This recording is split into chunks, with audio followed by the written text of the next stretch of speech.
Hi guys, welcome back. I hope you're starting to realize how fun this party can be. And it's not you that's the problem, it's the education system. And it's time to start looking at how we can come together and bring some sense to the table. Yesterday I spoke about sound and vibration. I completely forgot to mention us being bombarded by all the external sounds that keep, whether it be sirens, whether it be traffic, whether it be anything, and how that affects us, and then how we can retune ourselves so we can become 60% stronger. Today I'd like to bring some food to the table because it's another thing that is our common ground. As humans, we all need to eat, and like our pigmentation, it's a matter of preference. And that preference is mainly due to where you were born, i.e., I could only grow potatoes in the winter, so that's all you got to eat. Sorry. We're lucky in 2020 that we can actually share food globally, and there is enough to go around, if not more. So it's time that we were actually smarter in the way we approached our stomachs, because I can tell you, you are what you eat, and hungry people are not happy people. And trust me, don't make a decision on an empty stomach. You generally always regret it. And instead of battling each other, oh yeah, you eat meat and you're this and you're that. I'm sorry, but let's go back to the dinosaurs. Vegetarian tells T-Rex that he shouldn't eat meat. Sometimes our blood types determine how much proteins we need. You know, yes, from a human level, but our blood types are different. I'm B positive, so I have no choice. I have to be positive about things. And then I'm not gonna lie, I need meat, and other people don't, and we are different because some of us need it and some of us don't. And it doesn't mean because you do that you're a bad, terrible, horrible person. What makes it bad, horrible, and terrible is the way it happens, i.e., chickens being caged, animals that are so distressed and so upset.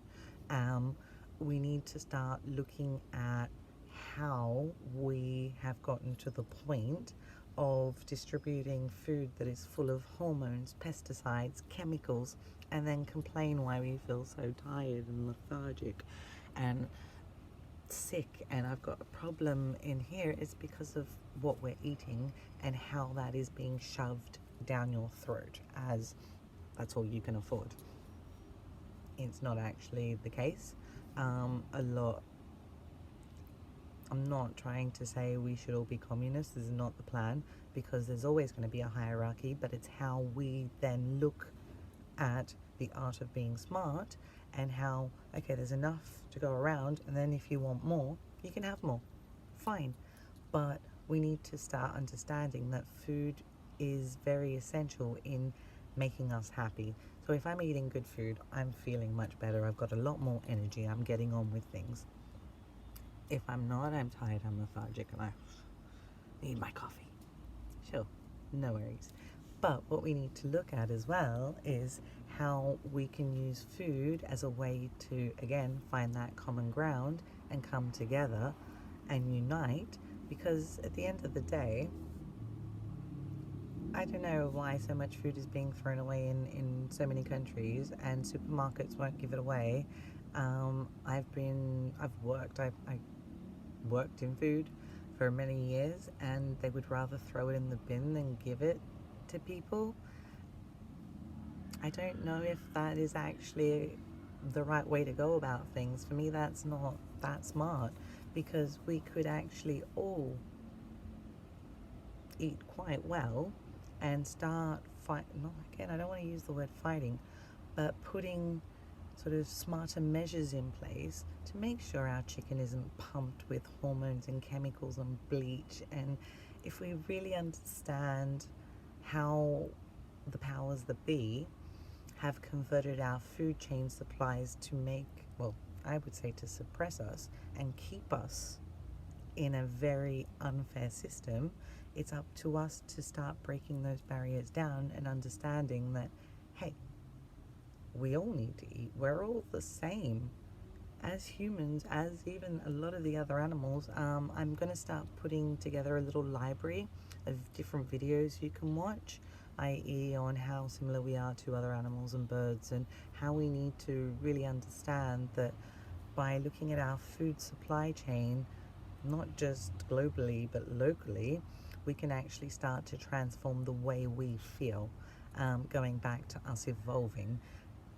I don't know about you guys, but I know with me, the idea now of a cake with milk, butter, and all of that, when I've got access to dates, nuts, and all these other great ingredients, we don't want to take that away. But there is another way to look at, rather than monopolizing our food systems and our food supplies, how we can actually start working together, i.e. even identifying local grounds, even if it be that you start growing your own little bits and pieces. And I'll do a little series on, I don't know, upcycling and how you can start to make your own everything from, you don't have any space for plants, you can actually make your own little things, you can hang them. There's so much we can do, but because of our education system and food was only for the farmers and it's not correct. We need to start looking like, I can guarantee you, I just put a seed in and it grows. I've collected loads of seeds from my lemons and all of a sudden you've got something growing. It's our perception to food that needs to change, and how we look at what we're actually putting into our bodies, how that is making us feel, and then how we are attacking each other based on preference, not difference, preference. I prefer this over this. Personally, my preference is that we all shut up and eat. We had shut up and dance. Today is shut up and eat. I'm going to keep this one nice and short because I will go into more about sustainability and how we can start looking at common grounds and working together as communities. But for today, I'd really like you to understand that we are now in 2020. We have access to every food, every recipe, everything at our fingertips. The powers that be work for you and me. We don't work for them.